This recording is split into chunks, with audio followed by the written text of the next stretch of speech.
Почитувани гледатели, драги пријатели, трагатели по вредности, а се разбира и браќа и сестри во Христа, еве не денес во втората емисија од третата сезона на Потрага по вредности. Верувам дека многумина од вас ќе се изненадат и од темата, и од денешниот, односно вечерашниот гостин, кој е позната личност во нашата јавност и има обично име Војче Китановски, меѓутоа тој има и уметничко име. Повели, господине Војче, како обично им се представуваш на луѓето кои ќе те прашат, кој си ти? Добар ден или добро вечер, во зависност дали оваа емисија ја гледате на вечер или преку ден. Благодарам што ме поканивте во емисијата. За овие што ме заборавиле или не ме познаваат, јас сум Војче Китановски, слободен естраден уметник и би требало, како секоја естрадна личност, и јас да имам свој уметничко име, кое гласи Војслав Девојчех Ел Китановски, Семвоки на Славете Стојановски, Сердимев Вандер Трајановски, Жан-Пиер фон Сироткин Китановски јуниор по стариот. Така, благодарам за представувањето. Што си ти тука? Темата ние вака ја насловивме. Духовноста и дуковитоста. Знаеме сите за тебе дека си духовит човек, а јас знам дека уште од дете си бил тако. Меѓутоа, бидејќи сме во оваа емисија, ние ќе зборуваме и за духовноста, тука е мојот соговорник, кој најчесто го доживуваме како сериозна личност, меѓутоа и тој во сопствениот живот ги има овие две нешта, ги инкорпорира, духовноста и духовитоста. Одат ли овие две работи заедно те целите? Самата етимологија на зборот ни кажува дека мора да одат заедно. Јас, навистина, еве кога мора да признам и да им споделам на гледачите дека идејата за ова емисија дојде од тебе. Така. И особено првата емисија од оваа трета сезона беше многу сериозна.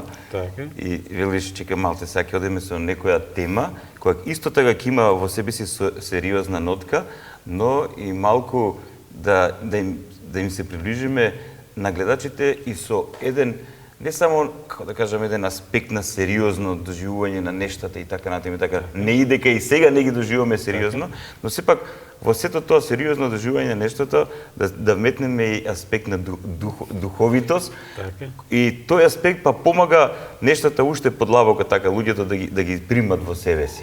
И мислам дека присуството на брат Војче тука ќе помогне во тоа. Така. Војче, што би кажал ти за себе? Како ти се развиваше од детството преку младоста? Како одеа духовноста и духовитоста кај тебе?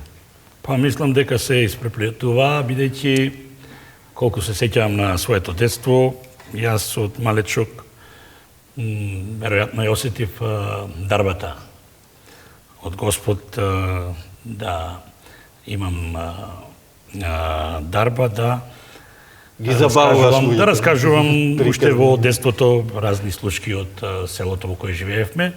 И исто така, тогаш дојдов до една книга, за жал сега не можам да најдам таа книга, некаде се изгуби во овие многу години, со детски хумористични песни. Јас ги научив барем 80% од песните од книгата и секоја вечер за мојата фамилија давав представа. Значи, тока некаде на 5-6 години, знам дека бевме 12 члена на мојата поширока фамилија со дедо ми, баба ми, чичко ми, стрина ми и така натаму, и јас правев вина од масите во нашата куќа, ги редевме случињата и така да секоја вечер давав представа, што се однесува до тој уметнички дел од мојот живот, а духовниот јас го запознав бидејќи уште од дете ме водеа мајка ми, татко ми, дедо ми, баба ми во една од 4 цркви што ги имавме во нашето село, Свети Илија, Свети Никола, Света Недела и Богородица, Света Богородица. Така да уште тогаш пројавив интерес за тој духовен живот, со внимание ги следев, како што го следев учителот во училиштето, така го следев и попот во црквата и неговите искажувања. Така, и знам дека на многу млада возраст дори и кум си станал неколку пати. Значи јас во второ и трето одделение бев 2 пати кум на што туку новородени деца, значи малечки. И тогаш беше сериозен, така? Па сериозен, колку што можам да бидам сериозен, нешто и тогаш правев некои смешки, но ете така ме опомена да бидам внимателен, бидејќи се ето сериозна работа, бидејќи се реков и тие се бебиња, јас сум малечок и дозволено и некакви такви ситуации. Сега од тогаш ги паметам 2-3 можам да ги наречам слободно и анекдоти кои ќе бидат објавени во мојата книга која ја подготвувам. Значи, прв пат слушнав повозрастните кога зборуваа за некого, вели пушти го, тој е бездар. Бездар. И јас мислев, си размислував што би можело да значи зборот бездар и заклучив сам, а заклучокот беше погрешен, дека бил на свадба и не однесол дар човек. Да, па потоа ги распрашам, не, рече, не е надарен, скоро не го бива за ништо, значи бездарник. Так. Бездарник. Тоа беше едната случка и втората исто така за некој велеа пушти го, тој е антикрист. Јас помислив дека тој е човек што се бори против кризи. Да, значи прво мислев браво, зашто го критикувате? Не, после ми објаснија антихрист. Значи неверник. Так. Отец Ивица, ти го следеше Војче, нели, за околу неговите анекдоти во детството. И зборот бездарник. Мислам дека од духовен аспект секој човек има некаков дар. И она парабола Исус што ја кажува, значи секому му дава таланти. Прашање е дали го користи тој дар, дали го умножува и како го користи. Значи, братучко, често говориме за животот, за постоењето ова наша емисија. Сега, секогаш кога ќе излеземе во природа, ние гледаме дека во природата нема униформност. Значи, нашиот творец, конкретно и со луѓето, сите сме ние различити на план на форма, како да кажам, различити на план на дарови, способности и така натаму. Значи, во таа убавина на постоењето, секој има свој дар. И секој со тој дар го, како да кажам, го исполнува со радост нашето постоење. Некој со дар на, некој е музичар, некој има дар да биде лекар, некој има дар да биде писател, некој има дар да биде научник, некој има дар да биде духовник, свештеник, водител, поет и така. Некој забавувач. Некој забавувач, да. И сето тоа е убавина, затоа што сите ние преку своите дарови го исполнуваме со радост нашето секојдневие, нашето постоење. Затоа што секој дар е како цвет. Значи, кога излеземе надвор во природата, не гледаме ние само орхидеи или само карамфили. Има различити цвеќа. Сега може некој сака орхидеи или некој сака не знам таму што лале, но ако само лале гледам, кога ќе водиме јас сум одел овие плантажи на пример, кога има само еден цвет, колку да е убав, тоа е досаден. Но Бог промисли така, со таа шареноликост што постои кај луѓето, со тие различити дарови, способности, сите тие нешта, како што реков, го радуваат нашиот живот. Особено кога се соберат луѓе со различити дарови. Тоа е најдобар тим. Значи, еден фудбалски тим не е само составен од голмани и од центрафори, значи мора да имаш. Да, исто така и естрадата е тука некаде. Во тоа. Бидејќи, значи, еден естраден настап, еден шоу, подобар ќе биде 100 пати ако има и пејач од забавна музика, народна, па нека биде ако треба и джез, блуз, и хуморист, пантомимичар, така да, значи, тоа е тоа што го Се е тоа проткаено така. Ти во претходниот дел од разговорот ни кажа уште како дете, нели си го имал тој дар да ја забавуваш твојата поширока фамилија. Меѓутоа ти си го проширил. И подоцна и во училиштето, значи прво од прво до 8 деление во нашето село, значи јас бев, да се пофалам малку, еден од водечките во тие школски програми. Значи бев и водител, бев и во драмска секција, а бев и во хорот на училиштето. Така да, значи полека сум се надградувал во средно училиште и на факултетов кога дојдовме на тие сини вечери некаде 75-та до 85-та ми се чини дека бев редовен гостин. И еден од настапите на 19 декември, тогаш е и нашиот празник на Свети Никола, 79-та, мојот успешен настап во студентскиот дом Гоце Делчев беше еден од 3-4 настапи кои одлучија јас да се занимавам професионално со оваа работа. Значи во тој момент ти откри дека си наварен за таа работа и тоа може да живееш. И пред тоа настапував, но 500 студенти, колеги, иста генерација, јас бев непознат, но тие слуша и аплаудираа каде што требаше да аплаудираат и се смеа каде што требаше да се смеат. Значи не бев некое име па да аплаудираат и се смеат заради името. Но се виде дека нешто има некои квалитети на тие после потоа работни акции, други забави. И веќе од 81 година, значи професионалец.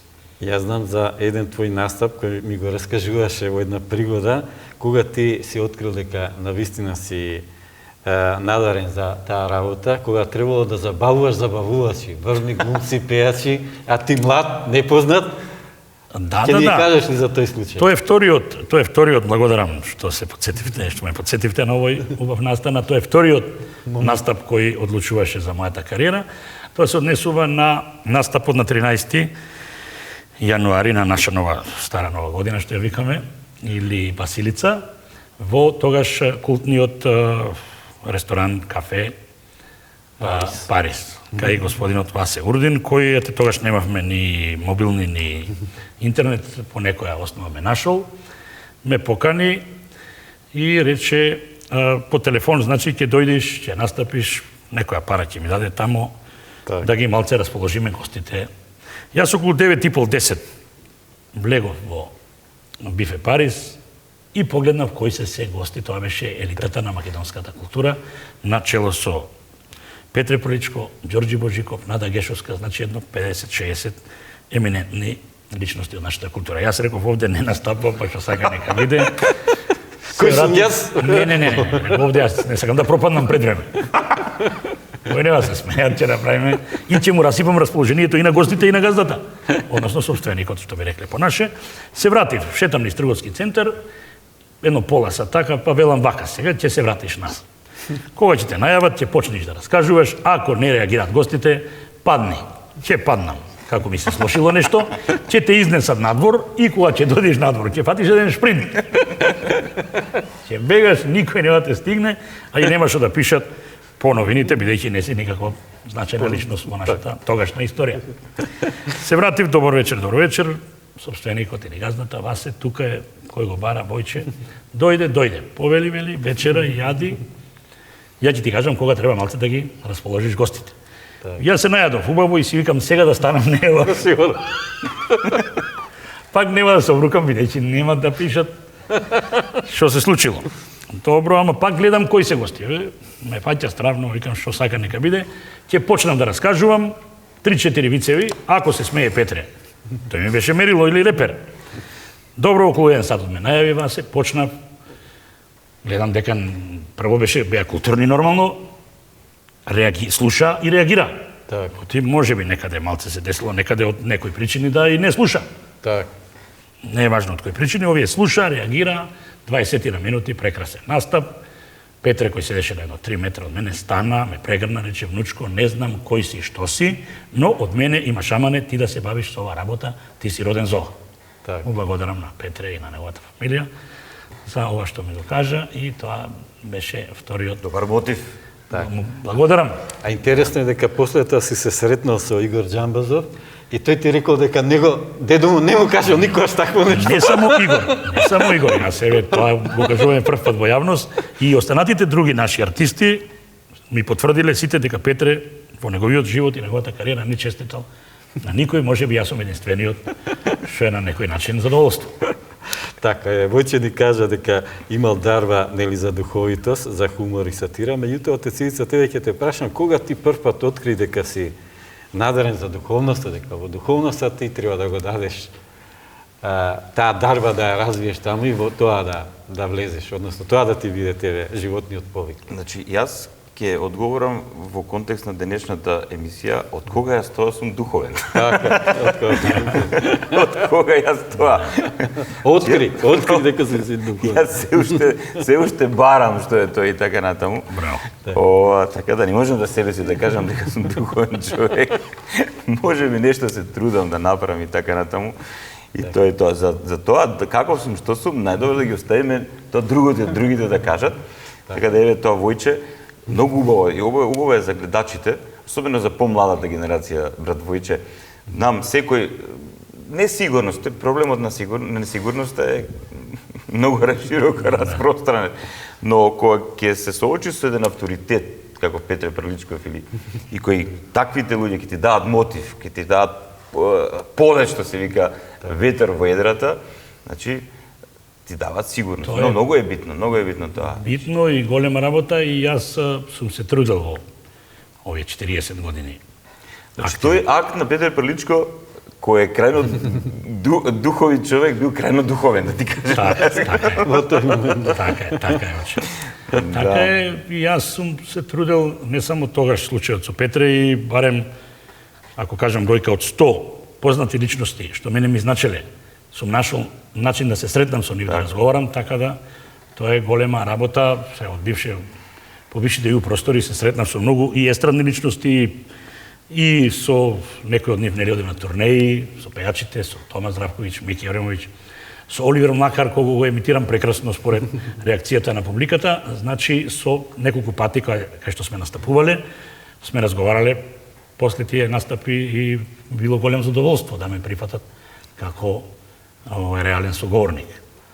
Така да и сите тие, ако веќе некој од нив позитивно се изразил, секако тоа му годи и секако ми дава. А имам уште еден момент тука кој би сакал да го споделам вака и со вас и со нашите гледачи. Значи, еве, моето искуство говори дека многумина од тие луѓе што ние ги знаеме, кои се, например, врвови за некои нешта, се не имаме некаква предпоставка за нив дека се вакви, онакви, имаме воодушевување восхит од нив и многу често со пиетет некои им приоѓаме. Но мене ми се допаѓа тоа што многу од тие личности, не сакам по име да ги кажам, да не им правиме реклами, самите они не сакат, но сум приметил дека имаат едно внатрешно смирение, отвореност, онака, добронамерност. Ретки се тие кои се егоисти, кои се надмени така натаму, но и приметувам дека успехот што го постигнале затоа што биле такви, како што конструктивни. Добронамерни личности, смирени личности и тимски играчи. Така е, па и истото го делам вашето размислување, оче. И јас, кога сум се среќавал со тие личности, сме ги отварале и тие теми и се гледам дека човеков е длабоко духовен. Така е. Значи, што се вели, прочитал, научил, сознал, видел и тоа му дава една мирнота, една стабилност со која зрачи, например, многу е лошо ако таква личност му придиш и ти врати на некој негативен начин. Тоа е, за жал, може да има и неколку такви. Циничност, ироничност, да. Не, има и такви, не да сега. Има и такви, да, ама тоа е во како резултат на она што мора да има и такви. Во ливадата, освен убави цвеќи, има и трња. Така. Интересно е дека отец Ивица не сакаше за себе да зборува како духовна личност, меѓутоа знам дека се сретнал со вистински духовни личности, не се тие многу. Знам за една сигурно дека која оставила тебе многу голем впечаток. И каква беше таа личност, отец Ивица? Зашто толку посебно издвојуваш таа личност? Јас би проговорил за таа личност низ аспект на искуството, затоа што таа личност го имаше во себе си тоа искуство на египетските монаси тама. Монаштвото почнува тама во Египет, крај на 3-ти, почеток на 4-ти век, 5-ти век, и таа се развива. И, значи, тоа, замисли, братушка, тоа се подвижници, сериозни аскети, онака, мислам, духовни луѓе, посветени на Бог, а во исто време многу духовити и едноставни, да. Има една та анекдота од животот на Свети Антони Велик, можеби тој е еден од најголемите подвижници во православната црква. Аскет. Тие аскетите ги гледаме вака на икона како ќе видиме, нешто нака ви. Тоа се тоа и таа црта имале во себе си. Крајно сериозно. Не можеби така повеќе ги проектираме дека се. Сега баш за таа проекција Свети Антони Велик, еден голем духовен светител на црквата, бил собран со своите ученици и се шегувале. Се шегувале помеѓу себе. Се поминувале тука некои ловци покрај нив и они се соблазниле. Се соблазниле од Свети Антони Велики. Како он сега тоа така се шегува со своите ученици така натаму. И зашто им допушта? Да, и како се и он и он плюс како се они со него така слободно се однесували така натаму. И сега тој Свети Антони ги слушнал така реакцијата ја почувствува на ловците. И ловците носеле лак со себе си, стрели. Во тоа време. И они викаат, ела, и вика Свети Антони, викаат, дојдете, вика сега кај мене. И они се, дојдете. И му вика на еден ловецот, ај се, дај ми го ти лакот. И ој го земал. И почнал Свети Антони да го тегне, и ој ловецот, ќе го скршиш. И Свети Антони вика, така и со човечките души, така и со човечкиот ум. Ако се многу напрегнати, стегнати и она сериозност, а ова ние гледаме нашата секојдневнија како е, па дури кај ние сепак. Вика, мора човек на духовноста и малце духовитост. Мора човек да се опустила, да се облабави малку, а и тука има еден многу битен момент, кога многу често влегуваме во сериозност и во духовност, некако не сакајќи наметнуваме некаква маска. Значи сакаме да им изгледаме на луѓето онака како што они сакаат ние да изгледаме. И кога ќе бидеме духовити, им ја рушиме Сликата. таа слика што они имаат за нас и на тој начин ние активираме една состојба на смирение, на една реална представа за нас, а луѓето имаат потреба да мистифицираат, братушка.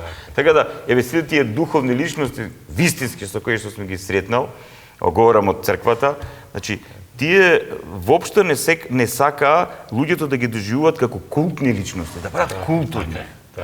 Ба ние на крај гледаме нашиот спасител како се однесува. Значи ние кога читаме Евангелието, личноста Христов, тоа е совршенство, тоа е тоа. Иако според Светото писмо и според преданието немаме ние таква информација дека некогаш се насмеал, сигурно се насмеал. Но каква е состојбата во овој свет, имаме само сведоштво дека заплакал, да. За смиреност јас би кажал, Добро. по продолжение на ова што кажа отецот.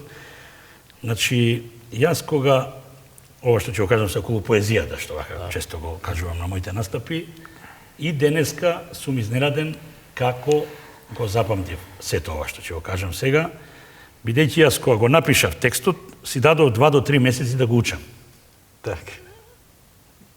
А се однесува на нашите современи поети, нели? Така. постмодернисти. Ги имаме разни, јас некои ги разбирам, некои не ги разбирам. Еден од нашите современи поети, од кого пред некој време прочитав една негова песна, со содржина, импровизирам, камен на камен, во каменот дупка, во дупката вода, пак камен. А бидејќи се познаваме, го замолив со пообични зборови да ми објасни што го наведе, односно што го инспирира да ја напише оваа песна. И еве што ми рече, цитирам. Тргнувајќи од еклектицистички побуди и при ингеренција на дезинтегрирани, инкомпатибилни и детерпарирани чувства, а при дезалиенација на симплифицираното битие на словенската антитеза и хиперболата, како најекстравагантни, суштински, унифицирани инструменти и поими на исконски длабоката поетска реч, а при тоа апроксимирајќи го убиквитетот на Homo sapiensот како Homo sapiens при длабока инсуфициенција на аберацио криминис на абелдардизираниот и ап етерно инсуфицираниот Homo sapiens пациенцирано пристапив кон еден пароксимален и пасквилентен фикционализам на еден абелдардизиран феноменоскоп. Ја му велам, благодарам, ништо не те разбирам. Тој ми вели, не ме разбираш кога немаш врска од символика. Значи, тоа е се поетска символика. Ја ова го искористив и тоа ми е еден од така помаестралните настапи во универзална сала, кога работеше, сега за жал не работи, он не знам кои причини. Еден господин кој често доаѓаше и седеше во прв ред, му придов со микрофонот и го прашав дали, господине, вие нешто разбравте. Тој вели, ништо не разбрав. Па му велам, до кога кај нас, овие што ништо не разбираат, ќе седат у прв ред. Човеков стана, си отиде и веќе не доаѓа на концерт. Сега ова што го кажа Војче, ме наведе на тоа да помислам колку светите отци зборуваат за тоа празнословие. Значи може надмено празнословие. Да, може на луѓето некој да им изгледа нешто многу учено, многу фино, многу културно, а во основно е празнословие.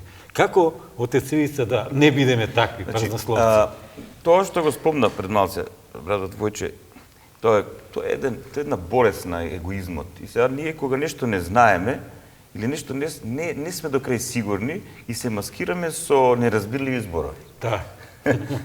Тоа е тоа. Да.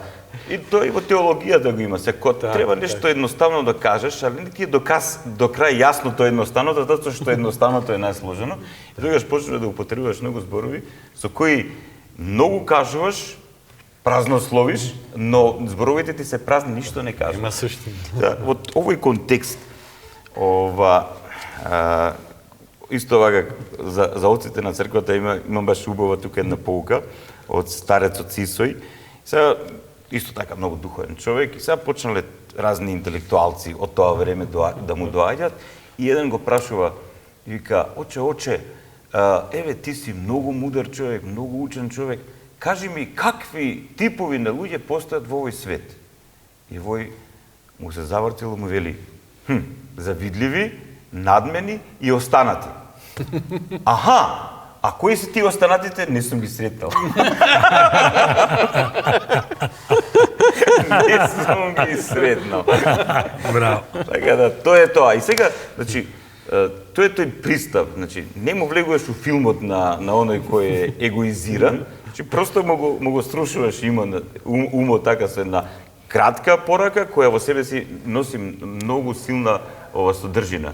Значи, тоа е тоа, коаните, како во зен будизмот исто така се тие кратки коани, кои има за цел на еден начин его состојбата на умот да ја дигнат во воздух. Пошто таа его состојбата на умот нас не ни дозволува да бидеме реални, нормални личности, туку да се маскираме, затоа што егото е маска.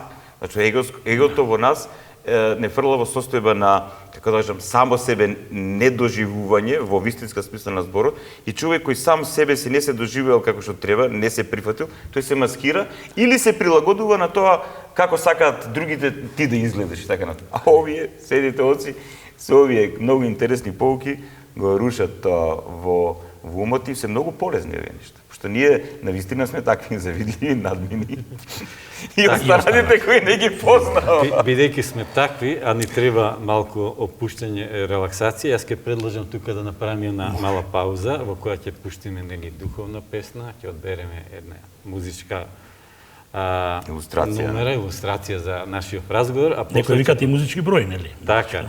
И ќе продолжиме после тоа, нели, со понатамошниот разговор на темата за духовноста и духовитост.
Благослови душе моя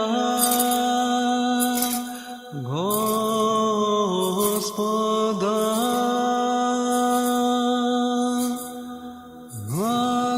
благословен еси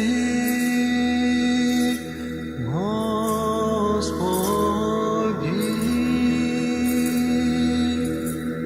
Господи Боже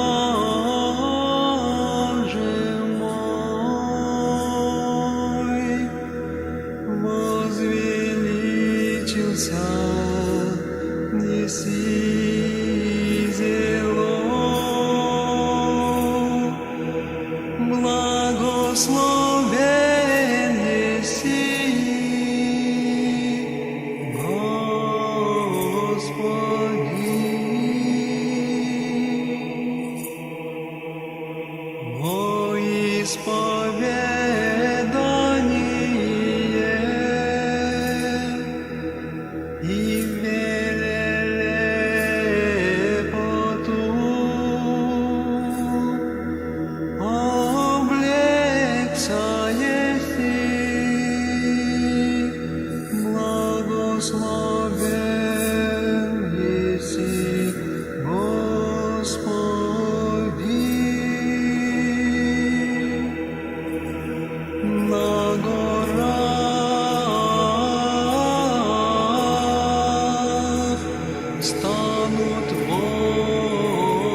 вся премудростью сотворил еси, исполнися земля твори Твоея. Дивна дела Твоя, Господи.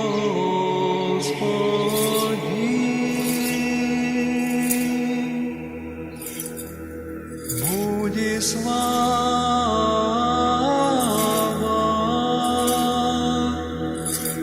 Господня вовеки. Слава Ти, Господи. Вся премудростью сотворил еси.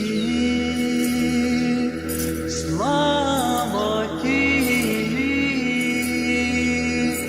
Господи, сотворившему вся, сотворившему вся. Слава Отцу и Сыну и Святому Духу, и ныне и присно, и во веки веков. Аминь.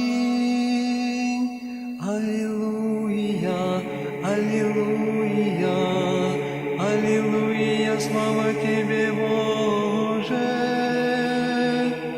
Аллилуйя, аллилуйя, аллилуйя, слава Тебе, Боже. Аллилуйя, аллилуйя, аллилуйя, слава Тебе, Боже.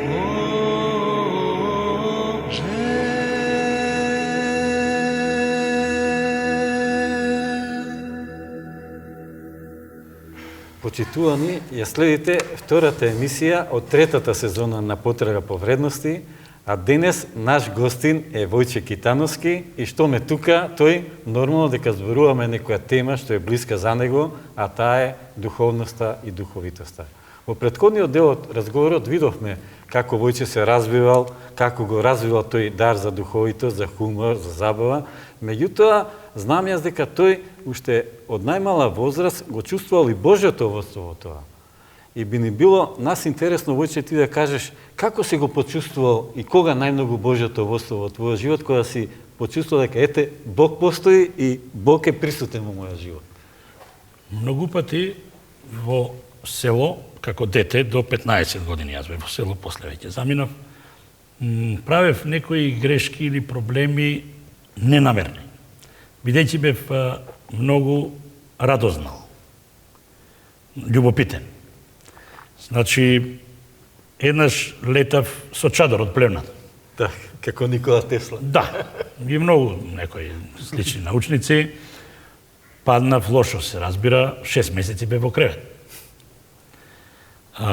Потоа со буре, едно буре големо, го качив на ридот, влегов во бурето и се тркала под ридот до рамнината. Потоа имавме ни дрвени садови за вода, а нашата куќа е горе на едно ридче во однос на реката, и ако го одев кога ме праќаа по вода, се качував на тоа дрвениот сад и се лизгав до долу, така да.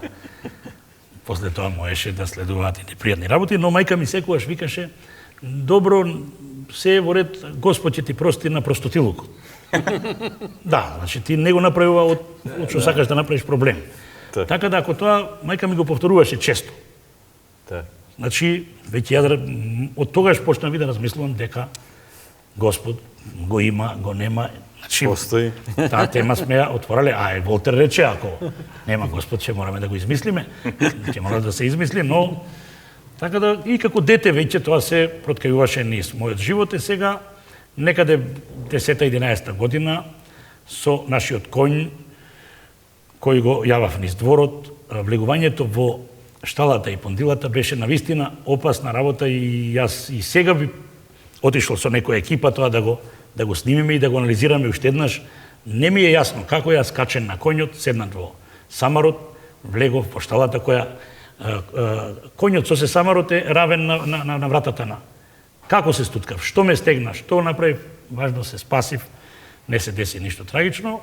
Тоа беа тие, значи, први младалачки детски години, а тоа што се случи малку покасно, ги разреши сите мои дилеми околу постоењето на Господ. Значи, ќе ги подсетиме гледачите на, за жал, трагичната несреќа што се случи на 31. август 1983 година, кога во сообраќајната несреќа настрадаа 9 членови, а 9 поминаа со тешки последици, кога војниот оркестар на тогаш Третата армиска област се враќаше од турнеја, се деси несреќа.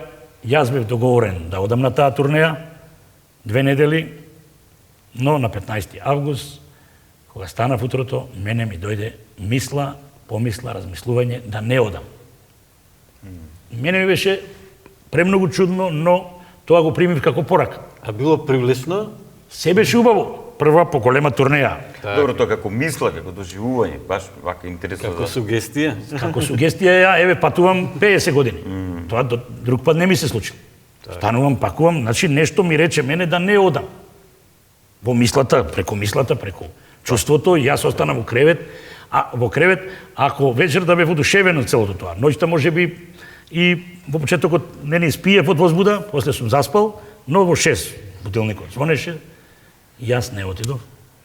На екипата и направив проблеми. Немале замена, не било тоа што се очекувало. Организаторот ми беше луд година и пол, додека не осретнам да му објаснам. Реков, ми стои на срце да ти објаснам зошто не дојдов. Так. И после веројатно и тој свати, па потом на тоа сработувавме. Значи, од тогаш ја поверував дека, значи, Некој интервенира во твојот живот. благодарам на Господ. Значи, тоа може би друг да ми раскажува и не би верувал. Но мене ми се случи и така да од тогаш дилеми нема. Отец Ивица, што вели Светото писмо и Светото предание? Дали Бог на овој начин интервенира во животите на луѓето? Дали конкретно, во конкретни ситуации е присутен? Или е присутен како еден сеопшт творец, создател, кој им дава слобода на луѓето да избираат и така на своите животи? Да не одиме вака малку сериозно за целата. Добро, ако може да имаме на таква нота. И двете теми се сериозни. Да. Да, да имаме таква нота. Значи, оној Бог што нам ни се откри како наш творец, како наш промислител, не е деистички Бог, ќе објаснам, значи тоа е еден филозофски термин кој вели вака, да, ние прифаќаме дека постои Бог, но Бог е некаде таму во вечноста и тој не се меша во нашите животи. Сега, оној Бог во кој нам ни се откри, кој делува во нашиот живот, кој е наш творец, наш промислител, наш спасител, наш учител, тој делува во нашиот живот. И секојдневно. А целата успешност на духовноста е да ги прочитаме тие негови делувања и преку Светото писмо, индиректно, како да кажам, и директно во самите нас. Сега, Војче на некој начин го прочитал тоа. Мислам, јас, како духовник, како духовен раководител, сум слушнал и од многу други луѓе, а и самиот јас на еден интуитивен план, многу често сум се соочил со тој момент, значи тој Божји глас во нас. Значи, тоа е многу интересна работа. Значи, просто имаш нешто кое е надвор од тебе, што те поттикнува за ова и за она. Но никогаш не ја наметнува својата волја на нашата волја. Сепак ти си и слободно си избрал. Значи, знаеш, тоа е многу интересно, одиш таму со познати луѓе, правиш ова, правиш, ама во еден момент си викаш, нема да ми биде толку егото битно. И дојдеш да речем, добро ве одам. Кај одиш? Да, нешто, да. И тоа е тоа водство, знаеш, тоа е тоа водство, што е од Божја страна во нашиот живот и кој човек побрзо, посвесно, со сериозно осознавање ќе го разбере тоа водство, тогаш помалку ќе залутува во овој свети век. Значи, нема да оди во слепи улици.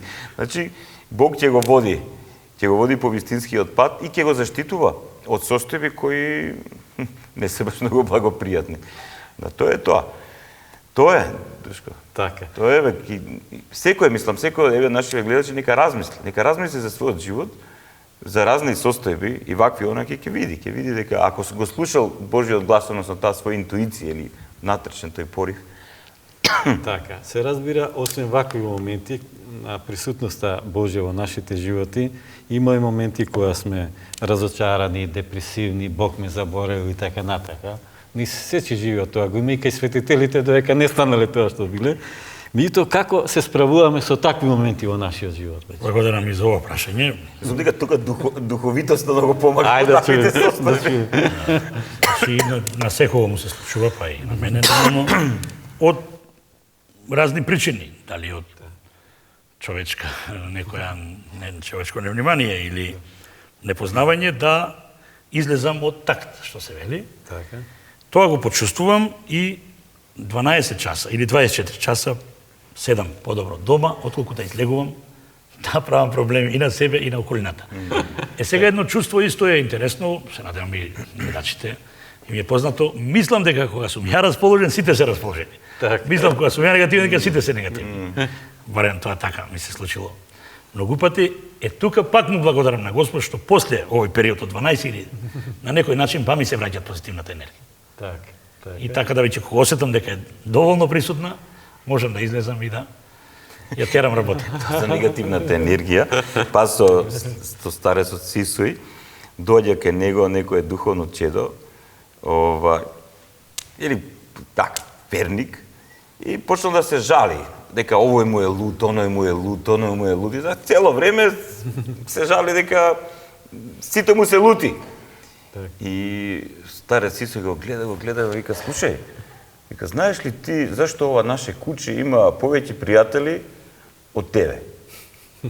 И он вика, не знам, па затоа што не мафта, затоа што мафта со опашката, а не со јазикот. Примери си го јазикот. Да. Така да, тука е тој момент, јазикот коски нема, но коски крши. И ние преку своето слово, како да кажам, можеме многу да прошириме ова позитивна енергија, да ги развеселиме луѓето, така да ги поттикнеме, особено духовитоста дава така ослободување, поттикнување, убава енергија. Не, голема е дарбата од Господ да јас излезам пред 1000-5000 луѓе да ги расположам. Така. Значи тоа нема цена. Или што рече мојот пријател Бранко Коцкица, кој го знаат повозрастните.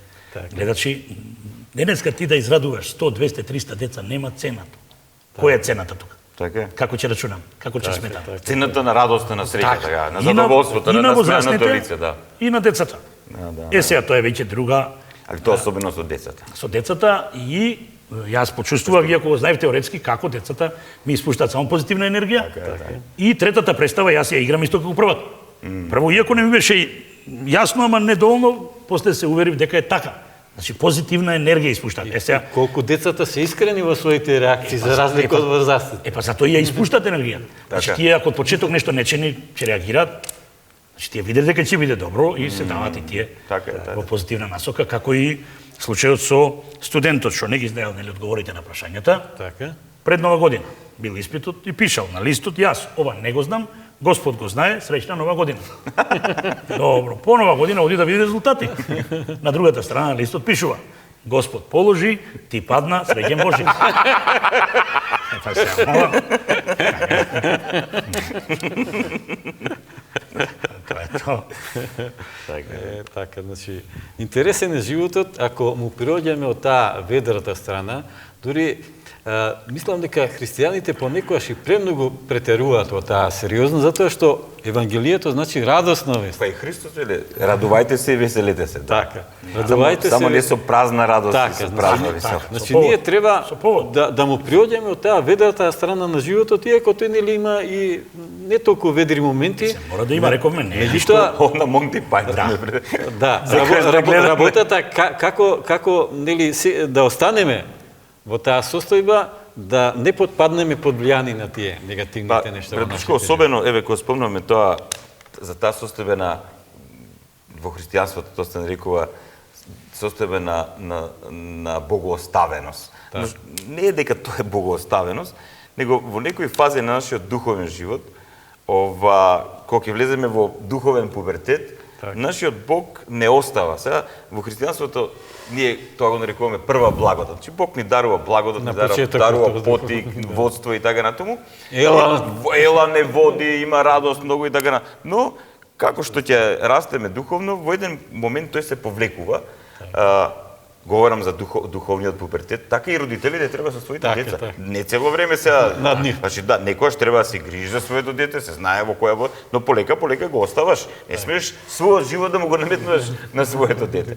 Така да Бог, значи не остава во тие состојби и сега пошто ние имаме таа приказка на его размазена. Малце што ќе правиме сами ова. И сега во тие состојби, значи ако одиш у крајна сериозност, знаеш, веднаш одиш во состојба на депресивност. Она со црнилота. Подобро да си ја гледаш таа состојба од една друга ведра страна. Ведра, духовите страна. И полека веќе влегуваш во зрелост. И затоа депресијата исто е интересно, пред да паднеш, не дај Боже, во депресија, треба да видиш дали некој околу тебе бил депресија па те повлекол. И тоа е точно. Тоа е битно. Да, а во контекст на овој случајот во некоја држава, не знам кај било, некој пишал писмо до Господ, те молам Господе, ми треба 200 евра сега. Така. Значи, не сум ти барал до сега, еве сега барам само. Скромен бил. Скромен, за детето семестар да опише. Писмо, во плик, ама само до Господ. Адреса нема. Нема до Господ. А и Маркан не знае, пошта му рекле, не знаеме колку... Да. Го праќат, значи... Овиот пошта гледаат до Господ. Тамо, централата. А и поштарот прво си вика да го фрли, Господ гледа. Да виски не сме, Овиот пошта рекле че го носиме во владата. Тие се најгоре. Најгоре, па тие знаат, па тие се проблеми што тие грешават.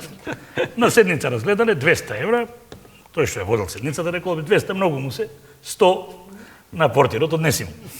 После адреса нормално. И овој му ги дава, нели? Од Господа ти ова. Другиот ден ново писмо. Господе, те молам следниот пат, директно праќај ги, оти овие пола ги задржуваат. Така мислам. Ова веќе е духовитост. Така. Ова е духовит момент. Меѓутоа, често се вели животот пишува романи, за некој пишува поезија, некој драми и така натаму, меѓутоа за тебе пишува анекдоти. Случки, анекдоти, исто. Да. Благодарам на животот. Ти нас си ни ги кажувал и многумина не ти веруваат дека тоа вистински така се случило, ама ти гарантираш дека е тоа така како што ќе кажа. Па како можам да го кажам ако не се случи? Така. Значи се случило, значи еве да почнеме од случајот со мојата дипломска работа на Шумарски факултет, може да се провери тоа. Така. Можем и ова се вторава дипломска и тоа да го спомнеме. Така. Значи кај професор Ризовски отидов да пријам дипломска работа како веќе завршен студент на Шумарски факултет. Добар ден професоре, добар ден колега. Повелете дојдов да пријам дипломска работа. Која ви е темата? Фитоценолошко, еколошки и биолошки приказ на флората и вегетацијата на јужните падини на планета Даутица со аспект на влијанието на минатите геолошки епоки врз истите и картографски приказ. Па рече колега, ви одбранивте. Се си кажа со насловот. Да. И дипломската од пред месец дена на факултетот на Университетот за туризам, значи мене ме инспирираше светското културно наследство, нели? Така. Кое го знаеме, но ете јас и преку студиумот го надополнив. Светско културно наследство, позната категорија. Во нашите сознанија одбрав за дипломска работа. Цитирам. Влијанието на културното наследство на древните цивилизации, маите, инките, ацтеките и кариоките, врз културното наследство на Светото Римско царство, Византија и Отоманската империја, од аспект на генетски инженеринг врз објектите на проектот Скопје 2014. Професор рече, добро колега, предадете ја темата, информиравте ви честитам. Мислам дека опатим во еден голем сегмент од животот на земјата. Има почеток, има средина, има крај. Се имаше, значи, самите 1000 години ги обработивме. Мудро е така на кратко се да каже. Ема сега, да. Добро, јас знам за тебе дека ти подготвуваш книга со 300 анекдоти. 300 анекдоти. Еве сега кажа ти 2 или колку веа 3. Меѓутоа, ај за нашите слушатели, односно се извинам гледатели, некои од најинтересните случаи од твојот живот кои вака биле многу инспиративни и интересни. Сите, ја мислам дека ќе му се допаднат, па да не биде фалење, дека сите 300 ќе бидат нови за читателите. Значи, јас сум ги кажал на пријатели, тие што ми се пријатели, 50, 100, 200, 500. А сега читателската публика е поширока и мислам дека сите 300 ќе бидат нови, бидејќи не ги слушнале. Например, случајот со господјата, значи, како ќе го измислив, јако не се случеше, на Партизанска пред 3 години. Пладне, односно попладне 2 часот и 15 минути, 50 степени во Скопје, знаеме како е жешко. Нема никој на семафорите кај бензинската. Што се веле жива душа нема. 2 и 15.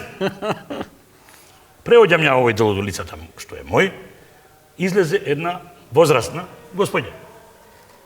И се сретнавме на просторот меѓу улиците. И ми вели, добро, како не ти е срам? Најдобриот хуморист, а поминал на црвено. Како нема те казнат 1000 евра? Значи сите други 100, а мене 1000. И тука сум бил најсконцентриран, ми се чини. Видете, реков, стара господјо. Синоќа на телевизија кажа стари и болни луѓе да не излегуваат од 11 до 5. Сега е 20. Кај одите? Како нема да ве казнат 2000 евра?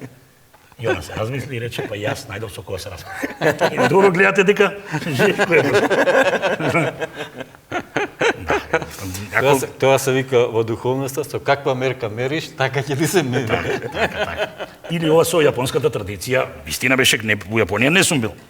Во Гранд Хотел гледав 10 домајчини, овде што се од јапонската национална категорија, чека 30 јапонци. Некоја поголема делегација беше и во Гранд Хотел во холот се поздравува со нивните ритуали на поклонување.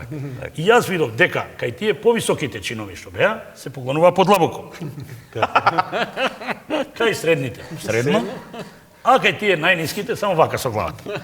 Кога поминаа крај мене, само вака ми направи. Но благодарам што ме поздравија. Така да...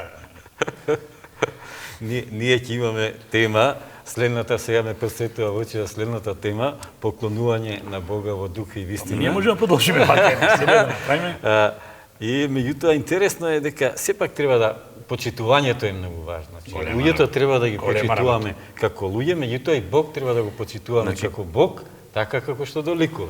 Значи, ова духовитоста води во една состојба на понизност, убаво што го отвори ова случај.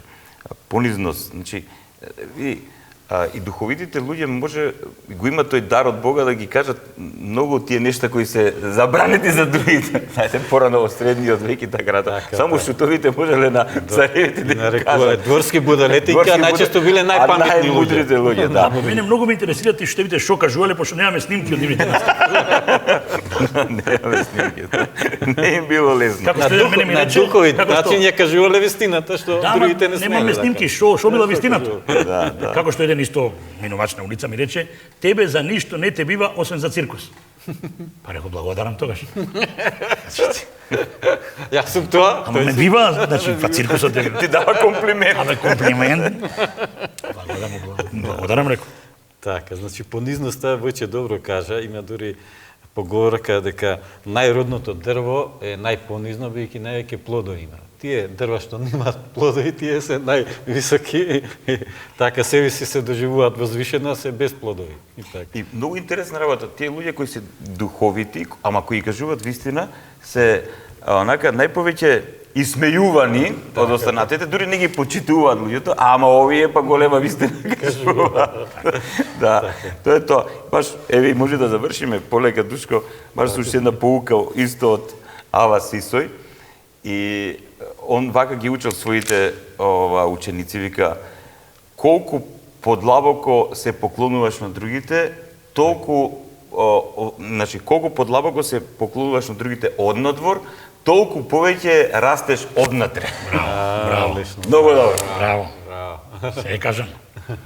Така да тоа, да мацо, он говорил така едноставно низ хумор, но и навистина е, кога гледаме нешта кои се, например, исполнети со хумор, а на внатре имаат една мала сатиричка, а во таа сатира па многу вистини се кажуваат. И вака кога му се наклонат тие на оној што треба да слушна сатиричарите и хумористите, на оној што треба да ја слушне вистината, кои кога му се наклонат, ако овој се ги отвори ушите, може многу да разбере. Може да им се отворат и душите. И кога ќе им се наклони, и тој на хумористите, ако на наклон одговори со наклон, и тој ќе порасте многу. Ама ако се намршти и се наљути, покажува дека не го бива многу. Овде некаде може да дојде блиско е и афоризмот на најголемиот афористичар по мене Станислав Иржилец, кој вели: некои и кога чутат прават јазични грешки. Меѓутоа, јас не сакам да завршам денешната емисија, ако не кажеме дека ти годинава Војче славиш еден јубилеј, да ги поканиме на тој твој јубилеј, што ќе се случи? Па со задоволство ги поканувам сите мои обожаватели, Така. наши пријатели. Ова година јас прославувам, обележувам 40 години естрадна дејност. 40 години слободен естраден уметник и 40 Меѓутоа не одиш во пензија.